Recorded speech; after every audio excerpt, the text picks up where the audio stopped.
တင်မမိနေတဲ့ကဘာကြီးကတကယ်ရောအစစ်အမှန်ဟုတ်ရဲ့လားလူပေါင်းတန်းနဲ့ချီပြီးတစ်ချိန်ထဲမှာအရာတစ်ခုကိုအမှတ်မှားနေကြတဲ့မန်ဒလာအဖက်ကြောင့်ကိုပြောပြပေးသွားပါမယ်ပထမဆုံးအနေနဲ့လူတိုင်းသိကြတဲ့ပီကာချူသူ့အမိဖျားမှာအမဲရောင်ပါတယ်လို့တင်မမိနေပါသလားတကယ်တော့ပီကာချူရဲ့အမိကအဝါရောင်တက်တက်ပါပဲနောက်တစ်ခုကမိုနိုပိုလီဂိမ်းနဲ့အဖိုးကြီးပါသူကမျက်မှန်တစ်ဖက်တက်ထားတယ်လို့သင်ထင်နေသလား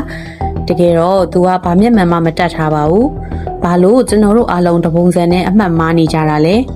ဒါဟာတခြား parallel universe ကလာတဲ့အမှတ်ဉာဏ်တွေလားမန်ဒလာအဖက်ဆိုတာတကယ်ပဲစကြဝဠာနှစ်ခုထက်နေတာလားသိပ္ပံနည်းကြအဖြေကတော့အဲ့ဒါထက်ပိုပြီးစိတ်ဝင်စားဖို့ကောင်းပါတယ်ဒါကိုအမှတ်မှားခြင်းလို့ခေါ်ပါတယ်ကျွန်တော်တို့ရဲ့အုံနောက်ကအချက်လက်တွေကိုသိမ်းဆဲတဲ့အခါပုံရိပ်အသစ်တွေကိုတီထွင်ပြီးသူ့ဟာသာဖြည့်ဆွတ်တတ်တဲ့အလေးအထားရှိပါတယ်ဥပမာပီကာချူရဲ့နရွက်ဖျားမှာအမဲရောင်ပါလို့အမီးမှာလည်းပါမယ်လို့အုံနောက်ကအလိုလိုပုံဖော်လိုက်တာပါလူအများစုရဲ့အုံနောက်ကတပုံစံနဲ့အလုံးလောက်တာကြောင့်အခုလိုအစုပြုံလိုက်အမှတ်မှားမှုတွေဖြစ်လာတာပါအမှန်တရားကတခါတလေမှကျွန်တော်တို့ထင်ထားတာထက်ပိုပြီးယူရှင်းပါတယ်